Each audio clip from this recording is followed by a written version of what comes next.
Good afternoon and welcome back to the 52nd running of the Grand Prix of Trois-Rivières. I'm Dave Bradley. Todd Lewis will be joining me shortly in the booth as we get set to bring you the Nissan Sentra Cup as we head down trackside for the words. À lancer les moteurs, accueillons l'ambassadrice de Nissan Canada et comédienne d'envergure internationale, Madame Karine Vanasse.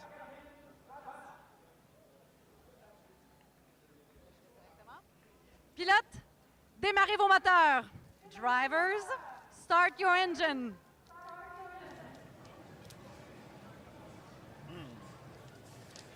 And the engines on 32 vehicles come to life here on the front straightaway. At the Grand Prix de Trois-Rivières, neither one of those gentlemen resemble myself or Todd Lewis. I'm Dave Bradley. You'll just hear our voices. That is the French stream doing their lead into their coverage here this afternoon as the Sentra Cup single make series, but it is a fun one to watch, especially here at the GP3R. Very, very close when it comes to lap times, and these vehicles are a great stepping stone, especially when you're moving up from karting, things like that. So they're a four-cylinder spec series in the Sentra Cup. You'll see a few of the old Micro Cup cars as well hanging on to the back of the field. So they're sort of grandfathered in. They used to be a Micro Cup series. But they moved to the different model, the Sentra, to Nissan backing that and putting their efforts in behind that as well. But as we mentioned, a single make, 4 cylinders on all these vehicles, about 149 horsepower, so just shy of 150, 146 foot-pounds of torque. They're all 6 speeds. They all have coilover shocks, so they're not identical as they come off the showroom floor. They have been built up to be a more performance package. Brakes have been upgraded, stainless steel exhaust, a cold air intake to make a little bit more horsepower, and then of course they have all the safety features as well. And a 6-point roll cage, 6-point racing harness, a window net racing seat, fire suppression system as well. So they are full-on race cars for sure, but because they don't have huge horsepower, that means it's very much a momentum car, very much a momentum series. And so the drivers have to be careful to not make any mistakes in the corners, and that'll kill your momentum coming down the straightaway. So that's essentially the background behind the Nissan Sentra Cup. They had qualifying yesterday here at the Grand Prix of Trois-Rivières, and the field will line up as follows. Alexandra Fortin will start second alongside Justin Arsenault. Valerie Limoges starts third. Simon Charbonneau, he's your points leader coming into this one, will start fourth. Then it's Kevin King, former champion, former winner of this race here. Daniel Fortin, Sylvain Houlette, André Lapointe, Nicolas Mérion, Frédéric Chaput in the 63. Then it's the 11th starter, the 427 of Nicolas Barrette, Eric Chaput in the 12. Then it's Normand Boyer, Freddie Hunt. Remember that name, we'll talk about it. You see the Union Jack on the top of one of those race cars. That is Freddie Hunt, so keep an eye on that one as the field lines up behind the Nissan Sentra pace car. So looking for it to head pit side. Then you get into the Micro Cup cars, the smaller versions of them. Francois Routier, he hit the wall yesterday, flattening the nose of that race car. As the pace car is in, looking for the green flag here in the Nissan Sentra Cup, and it is underway. A little bit of a break back to the Micro Cup cars, but into turn number 1 goes the Sentra Cup and follows the Micro Cup now. Simon Charbonneau on the 88 moves on the outside of turn number 1 now, down low in turn 2. Can he make it stick into turn number 3? They'll try and go side by side. No, the 32 of Alexandre Fortin backs out. As you can see, everybody has to get hard on the brakes into turn number 3 just to find their spot. Try and go single file. That's a tough corner to go side by side through. But Justin Arsenault, great start in the number 36.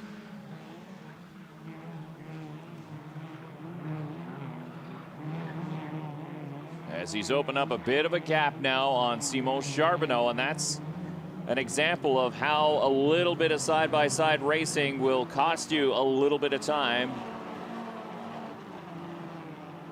As you can see the rest of the field coming through, and I mentioned Freddie Hunt. You saw a quick glimpse of that Union Jack come flying through there. Freddie Hunt is the son of former Formula One world champion James Hunt. He's 35 years old. His first time racing here at the Grand Prix de Trois-Rivières. First time racing in the Centre Cup as well. Has done some racing in Europe, but there's a connection to this track for James Hunt, and as a result, Freddie Hunt. James Hunt ran 3rd in the Formula Atlantics in 1976, chasing Gilles Villeneuve, who won that race.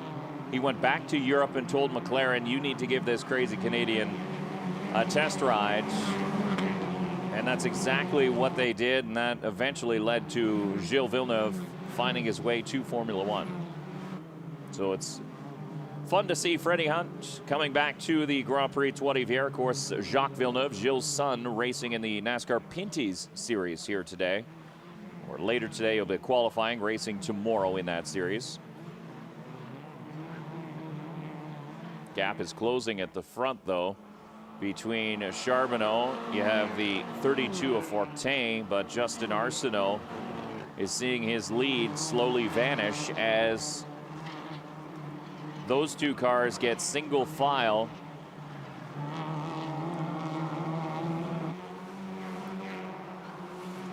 And now the 419, one of the Micra Cup cars, finds trouble.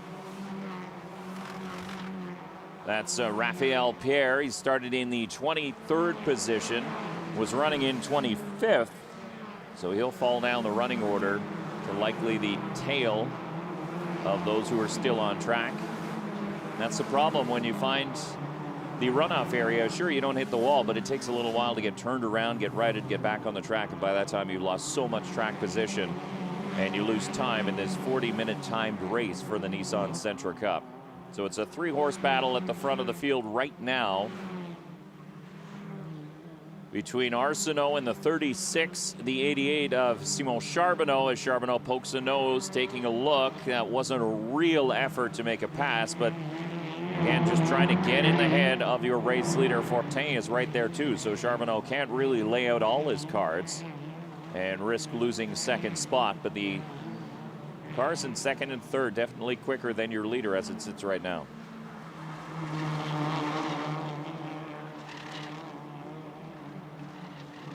Arsenault got a little bit wide, turn number 8.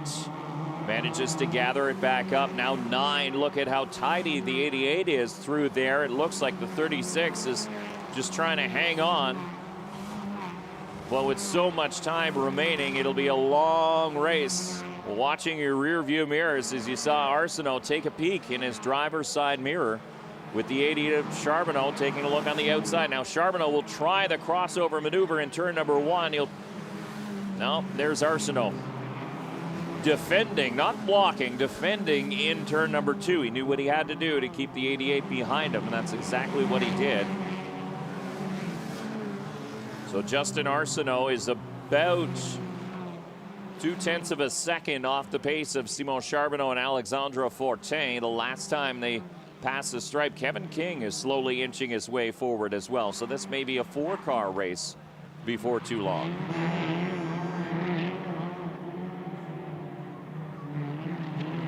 Valerie Limoges, a former winner here at the Grand Prix at Trois-Rivières in the 220, holding down 5th position.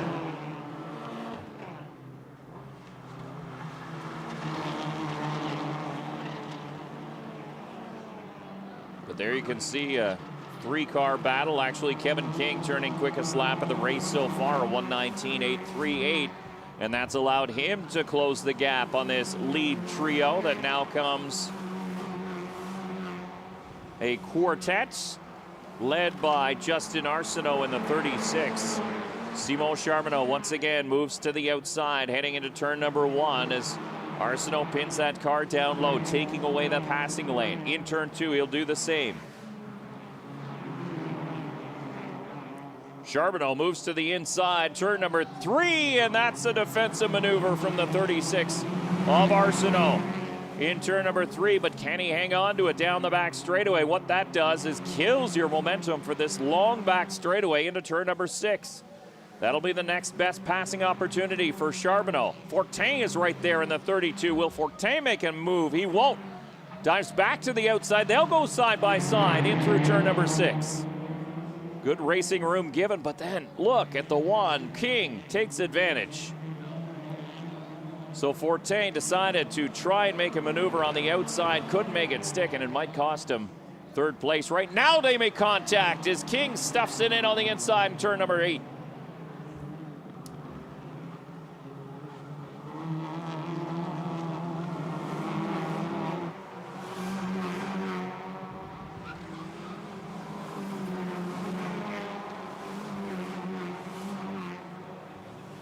So that battle for third spot has allowed the two leaders to open up a bit of a breathing space in behind the 88 of Simon Charbonneau as Justin Arsenault continues to lead in that black number 36, the blue and the white with blue and red. The number 88, that's Simon Charbonneau in second spot. Kevin King is the other predominantly white Nissan Sentra. That's the number 1 sitting in third, and then you have to go back to the red, blue, and white, number 32 of Alexandre Fortin. Problems. Where is that? On the front straightaway, heading towards turn number 1. That appears to be the 99, no, the 95 of Daniel Fortin. Up against the retaining wall. No caution yet. We stay green as he was able to move, so hopefully he can find a runoff area, and we will stay green.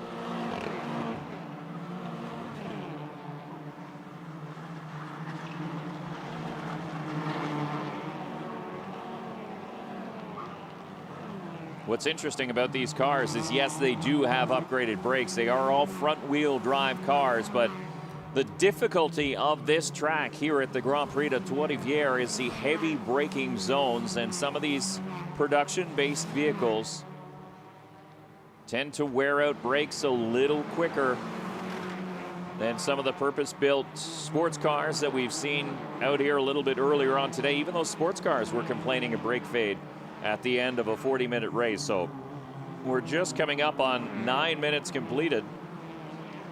There's still a lot of laps left to be finished up here as you see a battle in the Micra Cup.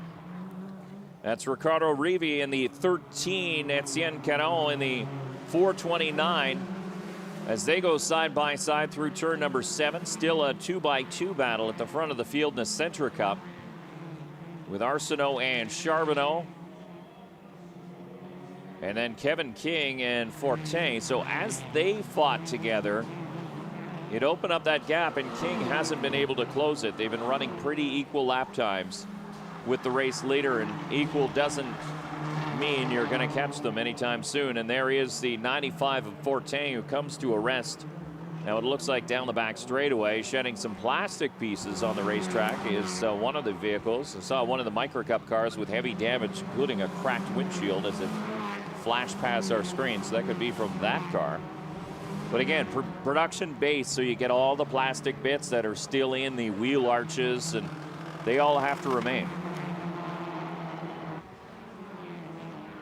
You see the plastic turn number 1, it's pushed to the outside. That might have been from the 95 of Daniel Fortin. There is a big problem. Turn number 6, one of the Micra Cup cars, the 28.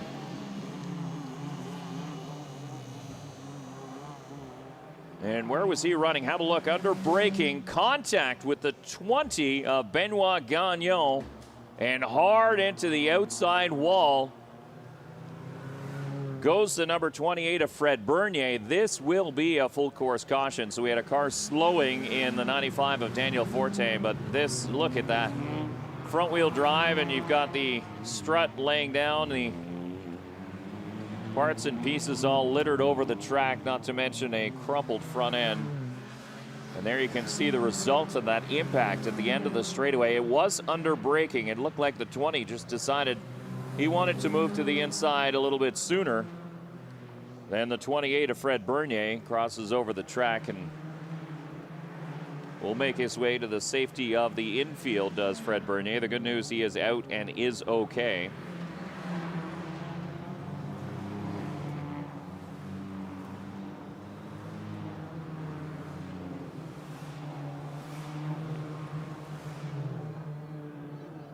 But big time damage to that car, so that'll have to take a visit to a frame shop for sure. Because unlike purpose-built race cars and the NASCAR Pinty Series, for example, these are unibody construction, so they'll have to get a pull and pull it straight once again on the front end of that race car, and maybe have to cut it right off and start anew. But it is a big job to get something like that fixed. But the best news is the car did its job. You can see the factory dash still in there too. So that's how production-based these vehicles are. The Sentra Cup is the same thing. As they start with a production vehicle, it gets sent off, gets the racing upgrades, the performance upgrades, and then the drivers and crews will bring them out here on the racetrack. The Micro Cup's a little bit older now. As I mentioned, Nissan's been focusing on the Sentra Cup, but how affordable is this series? In the Sentra Cup, you get essentially a purpose-built race car for around $40,000, which is unheard of.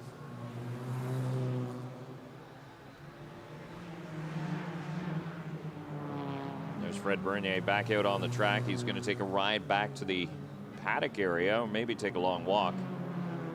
Hot day out today. As we continue under a full course caution. Again, this is a timed event for the Nissan Sentra Cup. We're 27.5 minutes to go. So if we get this one cleaned up, we still do have a lot of racing left to be completed.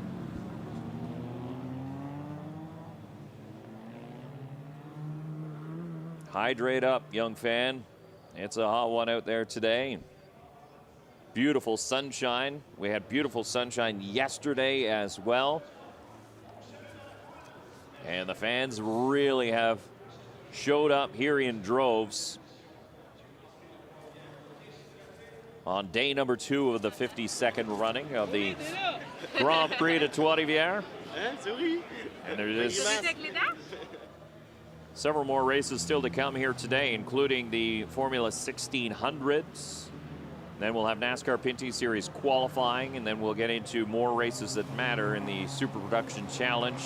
Standing start for that series. That's always very interesting here on the front straightaway. They packed them right in there. As a matter of fact, they had to qualify for this race. There were so many people interested in running the Super Production Challenge here in 2022 that they had to cap the number of entrants at 40. And then we'll finish things off with the 25-lap Chevrolet Urban Challenge for the Dirt Modifieds, which should be a show. 25 laps for that series will be very interesting, to say the least.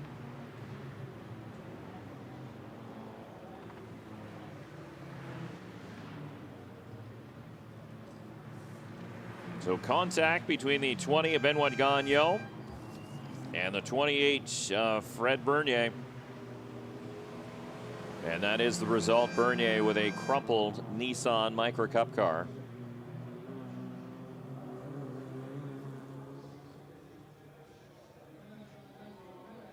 That'll probably need more than just the tow truck. Might even call for a flatbed to get that one cleaned up. You can see them cleaning up the fluid on the racetrack. There is the flatbed. It's ready to go. So they're trying to drag it around and get it back up onto the deck of that car. But that's the second Micro Cup car of the weekend to go off on a flatbed. The one happened last night at the end of qualifying. But have another look at what happened. The 217 is,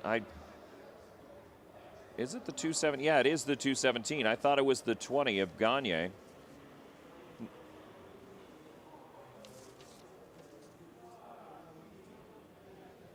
As they make contact in turn number 6. So Simon Darvaux is the 217. Benoit Gagnon is the 20. So originally from our camera angle, it looked like it was the 20, but it appears as though it was the 217 of Simon Darvaux who made the contact. And essentially it looked like he just turned in on Fred Bernier, who was braking a little bit late, admittedly, into turn number 6 and might have to take a little extra space. Got in a little bit deep trying to complete that pass, but could even call that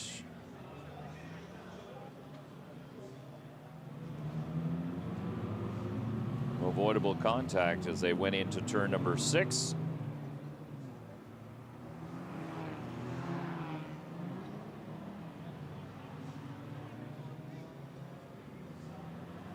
So Simon Darvaux in the 217 running in 16th position.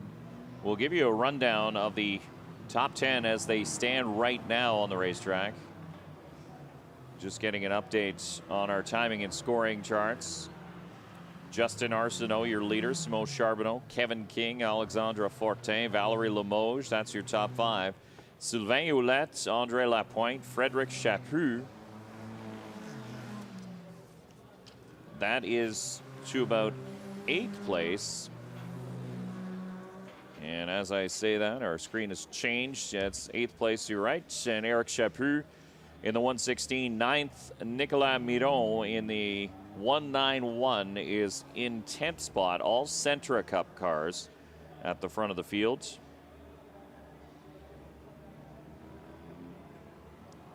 The leader in the Micra Cup class is Jean-Michel Isabelle in 15th place overall. Then it's Samuel Rowe in the 23, Sean Scully in the 428, top 3 there.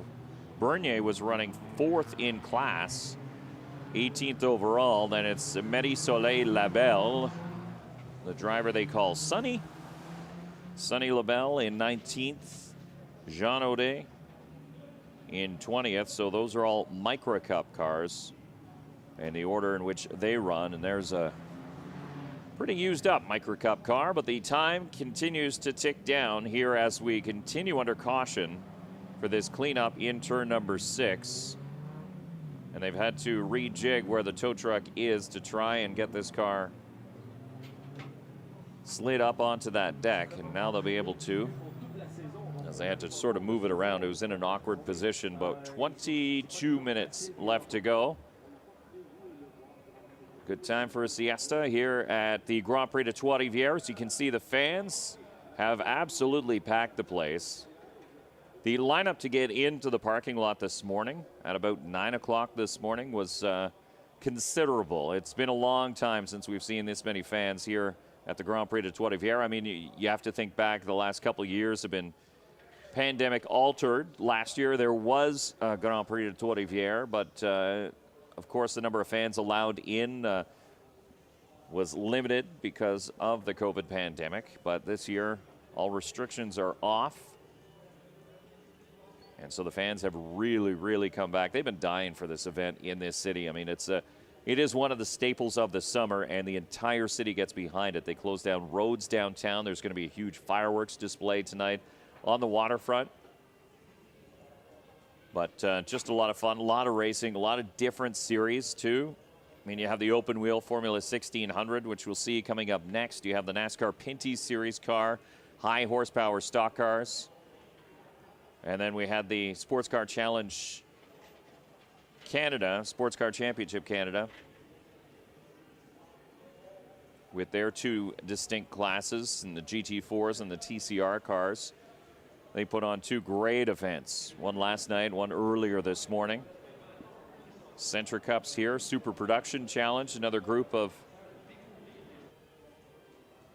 production-looking sports cars. They'll be on track at 5:10 tonight, just after the NASCAR Pinty Series qualifying.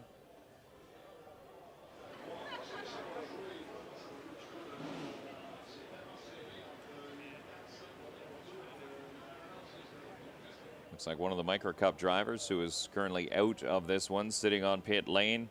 Window open. Drivers trying to get a little air into their cars, so windows open. Sometimes doors are open too, as the temperature is edging up towards 30 degrees Celsius. You can imagine what the track temperature is like. We haven't had a reading on it in quite a while, but you can see the field very, very slowly working into turn number 6. That's because the tow truck was still crossing the track.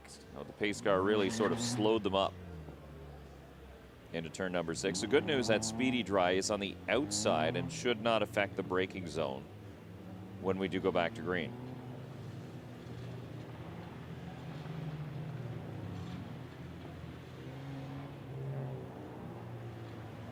So the field gets the go-ahead to put some heat back in their tires.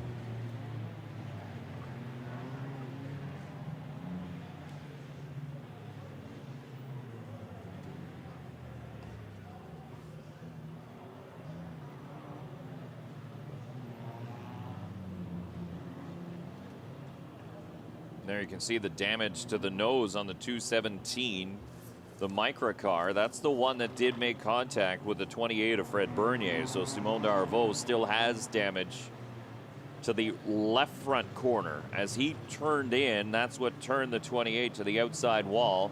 As we see the cars go through, confirmation of that now. Originally, I thought it was the 20, Benoit Gagnon. It is not. The 217, Simon Darvaux, with the damage to the front end, but he stays on track. Currently sitting in 16th overall amongst the Micra Cup cars. He is 3rd on track.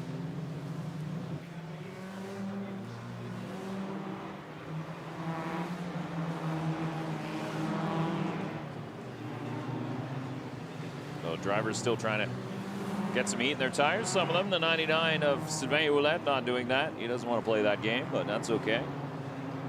I remember one story of veteran drivers who were asked, why do you weave the car side to side when you're under caution or coming to green? One driver says it's to get heat in your tires. Another driver says it's to get all the grit and dirt off your tires. And there was one driver asked, he said, I just do it because everybody else does. I don't really know what it does, but it does actually work because you're creating friction on the tires, so it does actually help clean off those slick tires if you've managed to pick up any loose rubber or marbles. And then by creating that friction as well, you are building some heat back in, or maintaining heat, because these cars were already up to temperature as far as tire temps go. And so you want to maintain as much heat as you can in these tires, so you know that they'll stick when you head back into turn number 1, because sometimes if you don't do that, heading to turn number 1 can be a hair-raising experience for sure.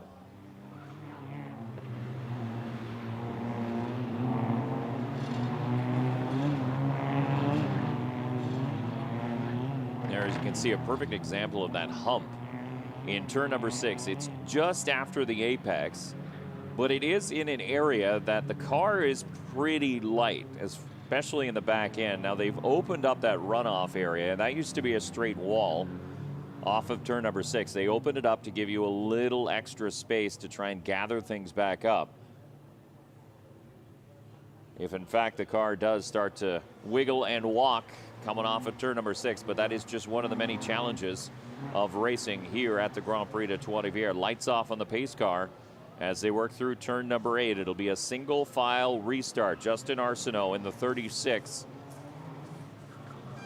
Simon Charbonneau in a second spot in the 88. Then you have Kevin King in the 1 and the 32 of Alexandre Fortin. So now the field will bunch, single file. Heading onto the front straightaway, the pace car is in, looking for green this time. We'll have just about 15 minutes left to race here in this Nissan Sentra Cup, and we're back underway, heading for turn number 1. A couple of the drivers thought about trying to make a move down the inside, but backed up. One of them was the 32 of Fortin, as he definitely got hard on the brakes alongside the 1 of Kevin King, and more problems. This is on the exit of turn number 1, and it's a couple Nissan Micra Cup, and it says 217 again. Involved in this one. He was involved in the last caution, and to the inside goes the 217, collects the 27. Simon Darvaux in the 217. In it once again, the 27 was Marie-Soleil Labelle. She's able to get going once again. Local caution only, no full course caution yet. They were thinking about a full course caution, but it looks as though those cars are able to separate and get going, get off the racing line, so we'll stay green with just over 14 minutes left to race. So we can tell you that Labelle was running in second in class, and the 217 of Darvaux was running third in class. Fourth as they crossed the stripe. Samuel Rowe had managed to get past, but that essentially ends the race for both those two drivers after both were sitting comfortably in a podium position coming into turn number 1. This is back at the front of the field, though, and it is the 36 of Justin Arsenault. Once again, a jackrabbit start. He's able to open up a gap. Simon Charbonneau, and Charbonneau caught the wall off turn number 3, and that's a big hit. Look at the right front corner of that Nissan Sentra Cup. Your points leader, Simon Charbonneau, with big damage as he comes to a rest down the back straightaway. This will require a full course caution.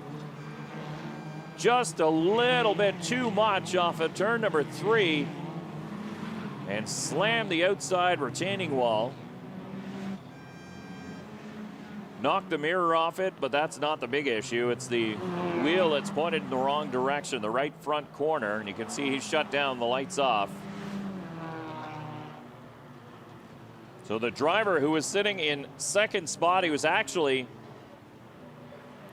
fighting for the lead before that last caution. Watch, this car just pushes and it just won't turn. The front tires were turned to the left and it just kept going straight, and he slapped that concrete wall, and immediately Charbonneau knew that something was badly wrong on that car, so he came to a rest down the straightaway. You can see more body work on the track. That is not from this incident, likely from the 217 of Darvaux, who's had a couple of incidents in the Micra Cup class, possibly from Marie-Soleil Labelle. There's Darvaux going through. See, he's got a pretty beat up race car, but it's still moving. Actually gives him another opportunity because he had fallen way to the back at risk of going a lap down. Looks like Labelle has made it down pit lane, so she is one lap down to your race leader. But this cleanup needs to be done fairly quickly because we have just under 12 minutes left to go in this 40-minute timed race for the Nissan Sentra Cup. The Transgestion number 88 of Simon Charbonneau came into this one as the points leader. 2020, his first year in Sentra Cup after a year in Micra, so he made the jump to the bigger car. He's a champion karter in Montreal. He's also got some Formula 2000 experience as well, running down in the US and here in Canada. 34-year-old, at a pretty solid season started, but this is going to be problematic, and I believe this is coming to the caution.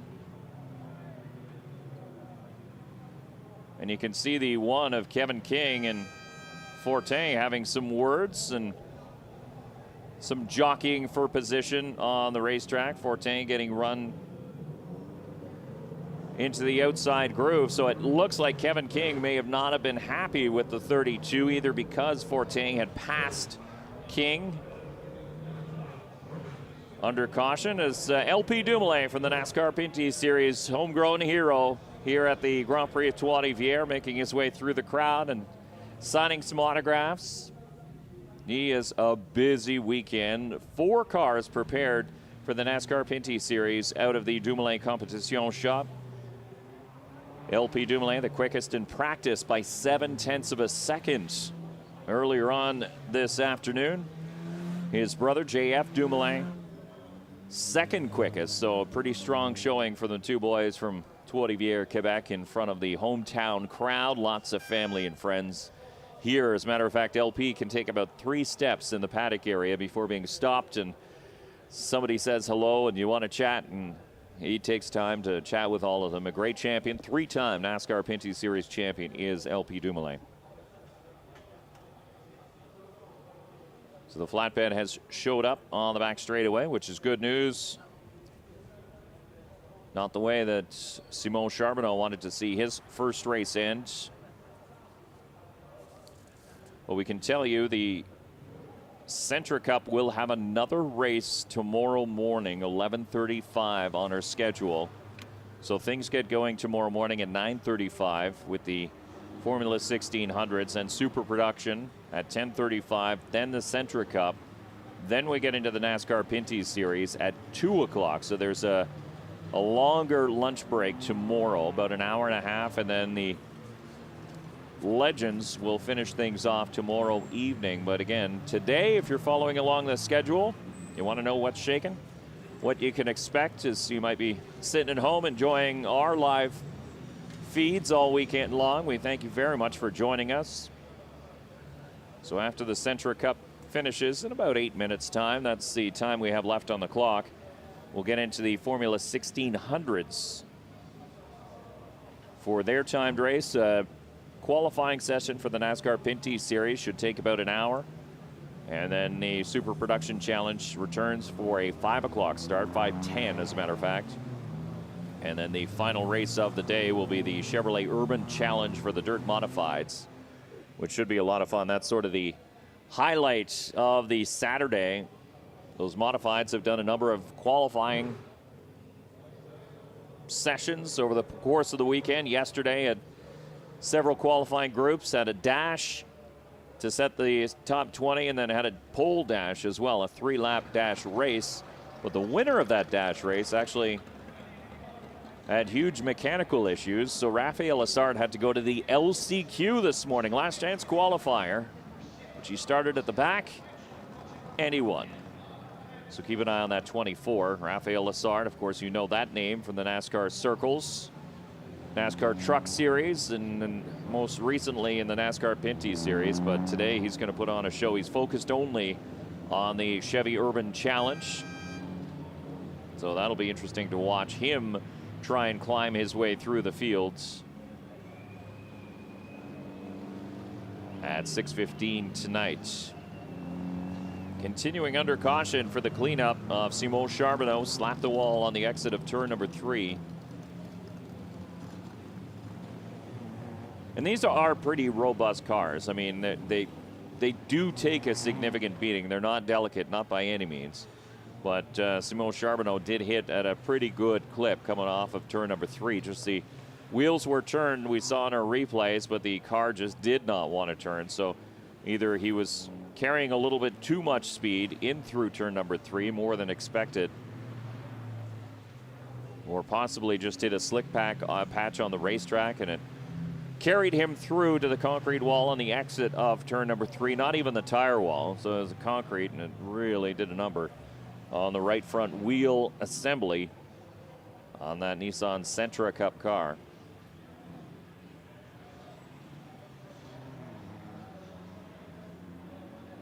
So once again, the drivers weaving back and forth because it looks like we will be able to get back to green. As a matter of fact, the light's off on the pace car, so we will go to green the next time.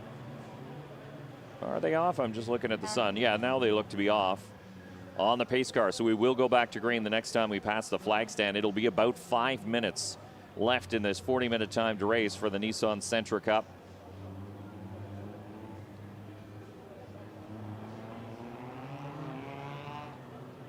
And last time it got interesting going into turn number 1, even when they started single file. They don't need much. They just need a small opening, and that's what the drivers aim for. And they know these restarts are a prime opportunity to make up positions, because once he gets strung out, the cars are so closely matched that it's really difficult to make up time. So we'll see what happens this time as the field bunches up again. That spread between the Sentra Cup cars and the Micra Cup cars as they work their way through turn number 11, looking for the green flag. Again, 5 minutes left to go here in the Nissan Sentra Cup, and we're back underway.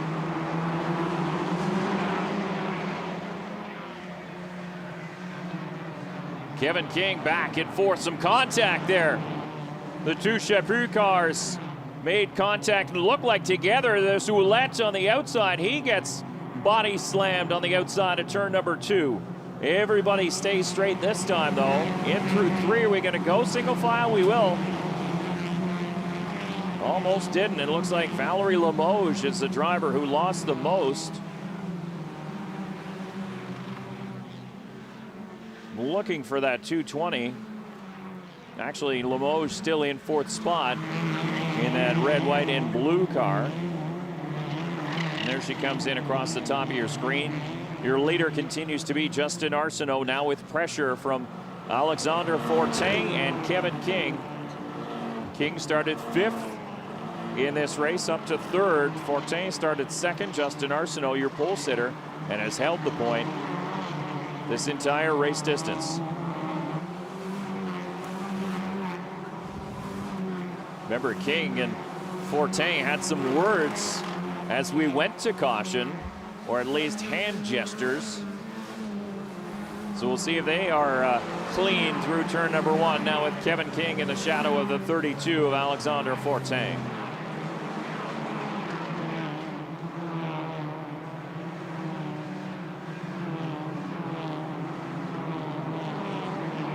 Look at how close they are into turn number 3. That's not a good passing opportunity.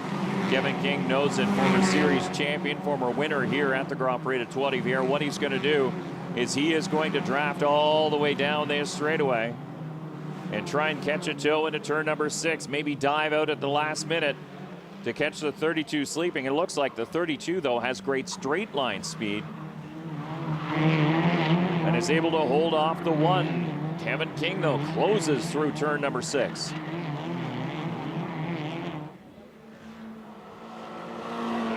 Valerie Limoges, there you see her in the 220.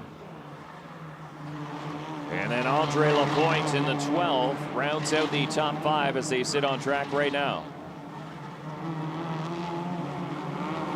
Chaput was up there in the 63, but he has slid back now. Eric Chaput in the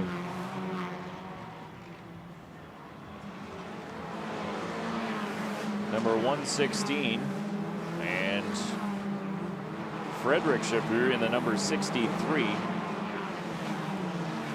So we can tell you at the stripe with 1 minute and 50 seconds to go. So they'll see the white flag the next time they pass the flag stand, and Justin Arsenault is loving this stretch of green flag running just a little bit anyway, because each time off the restarts, he's able to open up a gap because Fortin has to play defense on the number 1 of Kevin King, so that's affecting his overall lap times. And as he does drive a defensive line through some of the corners, it allows the 36 of Arsenault to open up a lead here at the front of the field. Kevin King, though, still very close, and it looks like Valerie Limoges is able to close in just a little bit.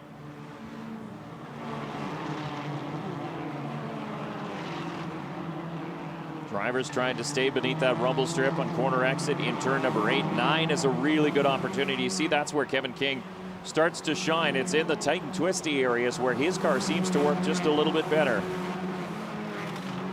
The 1 of Kevin King, a last lap board is out. 1 more lap to go here in the Nissan Sentra Cup.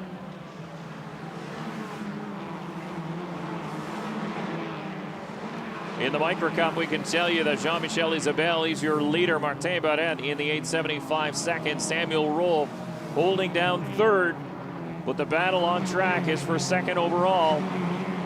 And 2nd in the Sentra Cup as Fortin makes it nicely out of turn number 3. And again, there's that gap he needs down this straightaway. King not close enough to even make a move in turn number 6. just can't get that straight line speed or the corner exit off turn number 3.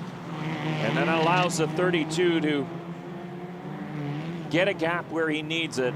He'll lose it on the exit of turn 6. It looks like King's just a little bit better. But Andre Fortin in the number 32 holding off the challenge. All the while, the 36 of Justin Arsenault out in front as they work their way through turn number 8 for the final time. Fortin and King to the inside. That door is slammed across his nose as he really didn't have an opening there. He was hoping to rattle the cage of the 32, but Arsenault off of turn number 11 and to the checker flag. The 36 will win here at the Grand Prix de Trois-Rivières, followed by the 32 of Alexandre Fortin, and Kevin King in the number 1 will come home in the final podium spot. Valerie Limoges and Andre Lapointe round out the top 5.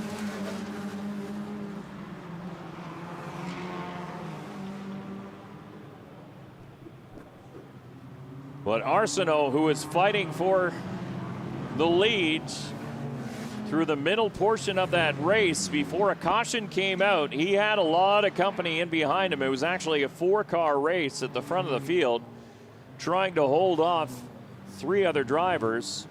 But as he got those race starts, it's almost like the driver reset and he was able to stretch open a bit of a lead once again. And that last restart is exactly what the driver of the 36 did.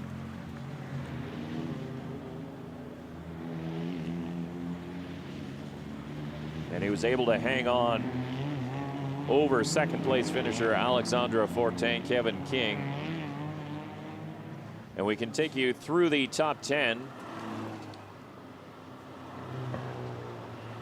as they finished. Justin Arsenault, Alexandre Fortin, Kevin King actually set fast lap of the race in the 1, coming home 3rd. Then Valerie Limoges, Andre Lapointe, Eric Chaput in the 116, then Nicolas Miron in the 191, Frédéric Chaput, Sylvain Ouellet, and Normand Boyer in the 11 car. Rounds out the top 10. For the Nissan Micra Cup, we can tell you Jean-Michel Isbell in the 86 won it, followed by Martin Barrette in the 875. Samuel Rowe driving the 23 finished 3rd. And then the rest of the top 5 as follows: Sean Scully, Jean Audet, and then you have Benoit Gagnon, Vincent Beauchesne, Etienne Caron, and then a few of the other drivers involved in incidents. But the field coming to a rest down here on pit lane. Justin Arsenault is going to hop out. Yes, Much to the congratulations of his team. Good job, man.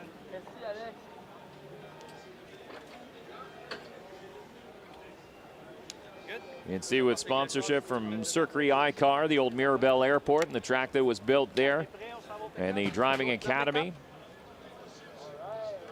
Eli Arsenault, a member of that family and an instructor at Circuit iCar, former runner in the NASCAR Pinty Series, is Justin Arsenault, quick to grab a bottle of water or a can of water. Something unique here at the Grand Prix de Trois-Rivières. The cut down on single-use plastics, and they're using cans to transport the water. It's a little bit weird to get used to, but it is what it is. As you see some of the highlights from this first race of the weekend for the Nissan Sentra Cup, and the Nissan Micra Cup just in behind. And there was lots of jockeying for position on the initial start and on the restarts. That's when a lot of these positions started changing. But this was affected by cautions. You see Fortin and Charbonneau, they went hard at it. King did get around the 32 after he tried to go on the outside, did the 32 of Fortin. And King had the spot going into turn number 8. You saw contact there as well. And more contact. This ended the day in a big-time way for the number 28 of Fred Bernier after getting driven into by the 217 of Simon Darvaux. And Darvaux wasn't done there. As we went back to green, The Sentra Cup cars fanned out, but so did the Micra Cup cars. And there's Darvaux in the 217. It looks like he didn't have any brakes, to be honest with you. And he stuffed it into the concrete wall, collecting the Soleil Isabelle or Labelle car, the number 27. And that's where Charbonneau ended his day up against the wall in turn number 3. Just a little bit too hot on corner exit.